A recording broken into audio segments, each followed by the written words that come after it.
প্রিয় ভাইরা আমার, ইমাম হুসাইন রক্ত ঝরাইছেন, গর্দান দিয়েছেন, কল্লা দিয়েছেন, এরপরেও ইয়াজিদের শাসনকে মেনে নেয় নাই। কথা বলেন ঠিক না বেঠিক? কারণ হচ্ছে ইয়াজিদ ছিল অত্যাচারী ব্যক্তি, স্বৈরাচার ব্যক্তি। একজন স্বৈরাচার অত্যাচারী ব্যক্তির জুলুম নির্যাতন সহ্য করে নাই, শাসন সে সহ্য করে নাই।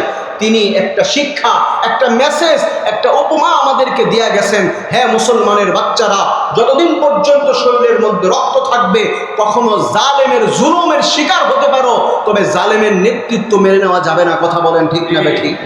প্রিয় ভাইয়েরা আমার, আজকে আমাদের বাংলাদেশের মধ্যে জুলুম আছে না নাই? বলতে চাই আমাদের বাংলাদেশটা শান্তির দেশ। কথা বলেন ঠিক না বেঠিক?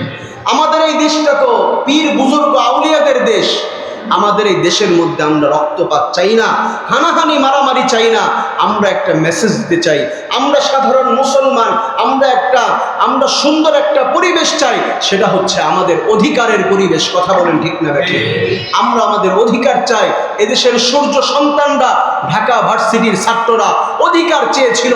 তারা এই দেশের সূর্য সন্তান, মেধাবী সন্তান। প্রিয় ভাইয়েরা আমার, মনে রাখবেন, আজকে মিয়ানমারের দিকে তাকান। আজকে মিয়ানমারের মুসলমানদেরকে লাঠি দিয়ে দেশ থেকে তাড়াই দিছে। তারা বাংলাদেশে রোহিঙ্গা মুসলমান আশ্রয় নিয়েছে। কথা বলেন ঠিক না বেঠিক? ইতিহাস তো জানা দরকার, কেন তাদের এই অবস্থা হইল। আজ থেকে 30 বছর 40 বছর পূর্বে তাদের সমাজের যারা মেধাবী ছাত্র ছিল তাদেরকে গণহত্যা করেছিল।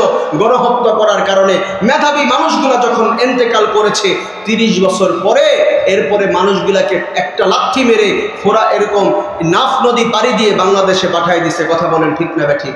কারণ কি?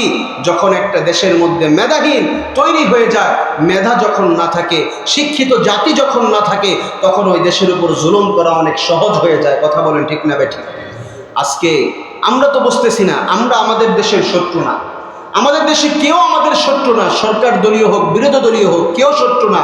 তবে ভিনদেশি চক্রান্ত কাজ করে। কথা বলেন ঠিক না বেঠিক? ভিনদেশি চক্রান্ত কাজ করে।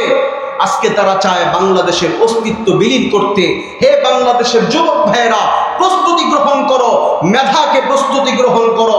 যত বাধায় আসুক না কেন, ইসলাম এবং দ্বীনকে টিকায় রাখার জন্য, বাংলাদেশের সার্বভৌমত্ব টিকায় রাখার জন্য, যখন যেই পরিস্থিতি সামনে আসবে সেটাকে মোকাবেলা করার জন্য কারা কারা প্রস্তুত থাকবো, হাত তুলে আল্লাহকে দেখায় দেই, হাত তুলে আল্লাহকে দেখায় দেয়। পারবো তো ইনশাআল্লাহ? চিল্লায় বলেন আমিন। হাত নামান। প্রিয় ভাইরা আমার, মুহররমের 10 তারিখ ইমাম হুসাইন অন্যায়ের বিরুদ্ধে জিহাদ করেছে। মুহররমের আরো কিছু আমল, একটা হচ্ছে আফদলুস সিয়ামি বাদা রমাদান শাহরুল্লাহির মুহররম। আজ মুহররমের 19 তারিখ, আরো 9-10 দিন আছে। আমরা এই দিনগুলোতে নফল রোজা রাখার চেষ্টা করব। পারবো তো ইনশাআল্লাহ? আল্লাহ পাক আমাদেরকে তৌফিক দান করেন। আমি আপনাদের কাছে দোয়া চাই, আল্লাহ যেন সুস্থতার সাথে আপনাদের সাথে বারবার এরকম আসার তৌফিক দান করেন। আমি